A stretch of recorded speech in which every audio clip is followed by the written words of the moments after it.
جب واقعہ کربلا بیان کیا جاتا ہے تو کچھ صحابہ رسول کا تذکرہ بہت ضروری ہے. بسم اللہ. اور ہر سال عشرہ محرم میں ایک صحابی کا ضرور ذکر ہوتا ہے اور ان کا نام ہے حبیب ابن مظاہر. یہ بڑے جلیل القدر ہیں. یہ صحابی رسول بھی ہیں, امیر المؤمنین کے صحابی بھی ہیں, امام حسن کے بھی, امام حسین کے بھی. یہ بڑا رتبہ ہے ان کا. اور مولا سجاد کو بھی دیکھا کربلا میں, امام باقر علیہ السلام کو بھی دیکھا. بہت رتبہ ان کا. حضرت حبیب ابن مظاہر الاسدی, بنی اسد کے سرداروں میں سے تھے. جو قبیلہ ہے نا بنی اسد, اسدی تھے, یعنی بنی اسد سے تھے. اور وقت زیادہ نہیں کہ تفصیل میں جاؤں, لیکن ان کی تعریف میں آیا کہ اللہ اللہ حبیب کھانا یختم القرآن بلیلہ واحدہ, ایک رات میں, ہر رات میں قرآن ختم کرتے تھے. عابد و زاہد, لیکن عاشق حسین ابن علی. اور ان کے لیے بہت زیادہ روایات ہیں, کیوں وقت نہیں ہے. بس اس سے بڑی کیا فضیلت ہوگی کہ ان ہستیوں میں سے ہیں جنہیں مولا حسین نے خط لکھ کے بلایا ہے. اس سے بڑا کیا رتبہ ہوگا. دیکھیں آج ہم سب کہتے ہیں زیارت میں کیا پڑھتے ہیں, چھٹے امام کے جملے پڑھتے ہیں, یا لیتنی کنت معک, اے حسین, اے کاش میں آپ کے ساتھ ہوتا. یہی کہتے ہیں, اے کاش ہم کربلا میں ہوتے, ہم اپنی جانیں قربان کر دیتے. لیکن کچھ ایسے ہیں جنہیں حسین خط لکھ کے بلا رہے ہیں. اللہ اکبر. اب یہ کتنا بڑا رتبہ ہے. میں جب سوچتا ہوں تو یقین مانیے کہ جناب حبیب کی فضیلت بہت زیادہ ہے. بس میں زیادہ وقت نہیں لوں گا. جناب حبیب, بڑا پرسکون وقت تھا کوفے میں. جناب حبیب اپنے گھر میں دسترخوان پہ بیٹھے تھے, دسترخوان بچھا ہوا تھا, اور آپ کی زوجہ نے آپ کے لیے کھانا لگایا تھا. اور جناب حبیب رزق پہ بیٹھے تھے. پہلا لقمہ اٹھایا تھا. مولا نے جب 7 محرم کو علم تقسیم کیے نا, تو جیسے لشکر یزید میں تھا میمنہ, میسرہ. میمنہ کہتے ہیں یعنی داہنی طرف کا جو لشکر ہوتا ہے, پھر بائیں طرف کا, پھر قلب لشکر, سپہ سالار. تو جناب سید الشہداء نے کہا کہ سپہ سالار میرے ہوں گے عباس ابن علی. میسرے کا جو علم تھا وہ دیا حضرت زہیرقین کو. کہا یہ علم باقی رہے. تو کہا مولا بڑے لوگ ہیں, بانٹ دیں. کہا نہیں, ایک مہمان آنے والا ہے, میرا ایک مہمان آ رہا ہے جو میرے جد کا بھی صحابی ہے, یہ علم اس کے لیے ہے. مولا کون ہے؟ کہا آنے والا ہے, انتظار کرو. بڑے دیکھیں کتنا رتبہ ہے کہ مولا علم بھی دے رہے ہیں ان کو. میمنے کا لشکر کا علم جناب حبیب کے ہاتھ میں تھا. تو کہا کہ بھئی, اب وہاں پہ مولا نے ایک آدمی کو, قاصد کو خط دیا. کہا کہ بھئی یہ خط کوفے پہنچا دو, یہ پتہ ہے, یہ خط ہے. خط کو بند کر دیا سیل میں. تو جناب حبیب اپنے دسترخوان پہ بیٹھے, بہت پرسکون وقت ہے. پہلا لقمہ اٹھایا, کھانا کھانے لگے. دروازے پہ دستک ہوئی.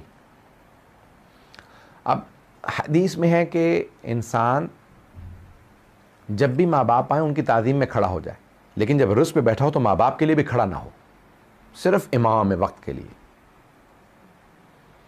تو جیسے ہی جناب حبیب نے لقمہ اٹھایا تو دروازے پہ دستک ہوئی. تو فوراً کہا من بالباب, اٹھے نہیں. کیوں؟ کہ رزق ہے, اللہ کے رزق پہ نہیں اٹھوں گا کیونکہ مولا نے منع کیا. تو کہا من بالباب, دروازے پہ کون ہے؟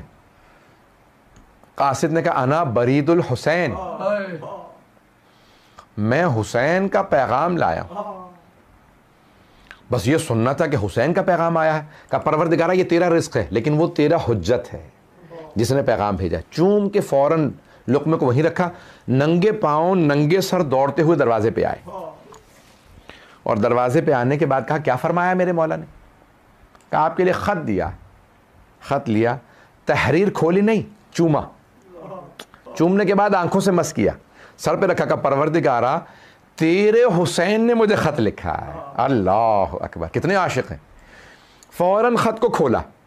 تحریر میں کیا تھا؟ الی رجل فقیہ حبیب ابن مظاہر, ایک مرد فقیہ کے نام جو حبیب ابن مظاہر ہیں. من حسین ابن علی, حسین ابن علی کی طرف سے. الی رجل فقیہ, پہلے اپنا نام لکھا کہ میری طرف سے حسین ابن علی. پھر ایک جملہ لکھا کہ اے حبیب آپ ہماری رسول خدا سے قرابت کو جانتے ہیں کہ ہم کتنے قریب ہیں، صرف رشتہ نہیں ہے، میں کتنا قریب ہوں. پھر حبیب میں کربلا میں آ گیا ہوں، اگر آپ نصرت کرنا چاہتے ہیں تو کربلا چلے آئیے.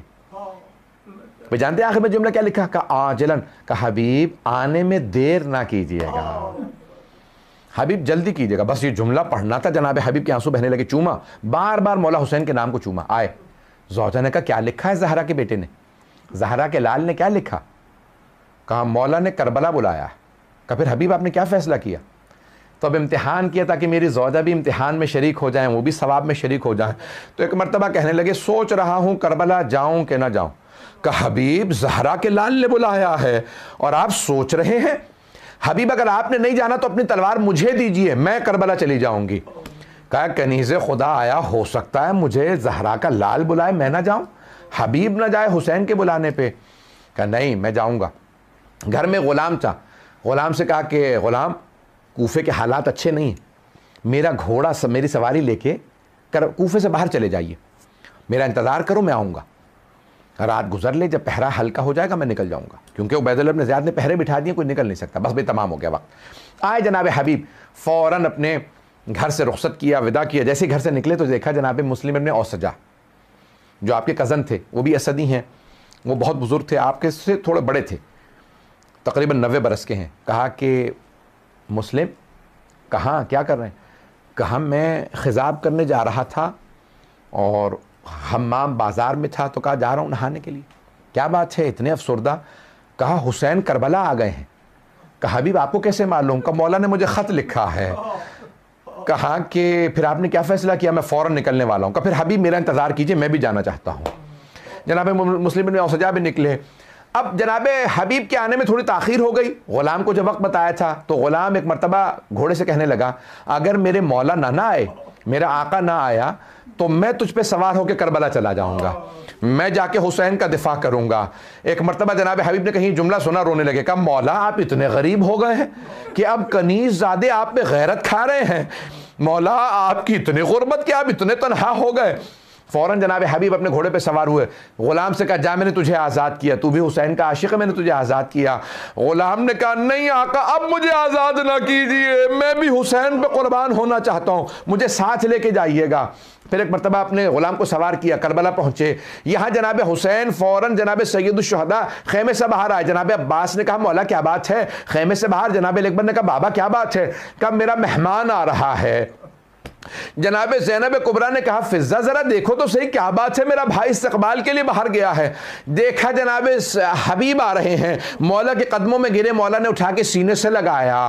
ایک مرتبہ جناب فضہ سے جناب زینب نے جب پوچھا کہ کون آیا ہے، کہا آپ کے نانا کے صحابی، آپ کے بابا کے صحابی حبیب آئے ہیں.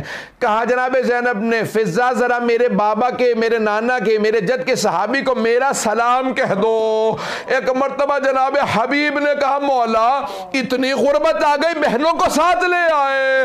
کہا حبیب بڑی غربت ہے. بس بھی آخری جملہ سن لیجئے، میں نے سارے مصائب تمام کر دیے. شب عاشور گزر گئی. جناب سید الشہداء نے ایک مرتبہ اجازت دی، سب کے سب آگے بڑھ رہے ہیں، آگے بڑھ بڑھ کے حملے کرتے ہیں. جیسے ہی جناب مسلم بن اوسجہ گھوڑے سے گرے، آخری لحظہ تھا، مولا حسین پہنچے، سر اٹھایا جناب مسلم بن اوسجہ کا، اپنے زانو پہ رکھا. جناب مسلم کے آنسو بہنے لگے.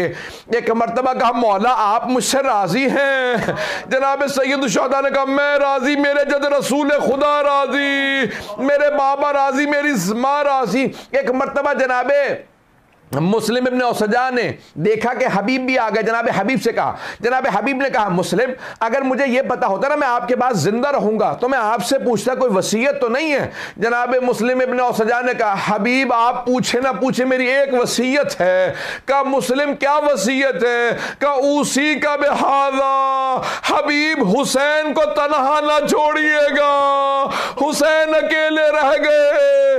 جناب حبیب نے کہا مسلم ایسی وصیت کی ضرورت نہیں، ہم جان دے سکتے ہیں، زہرا کے لال کو تنہا نہیں چھوڑ سکتے.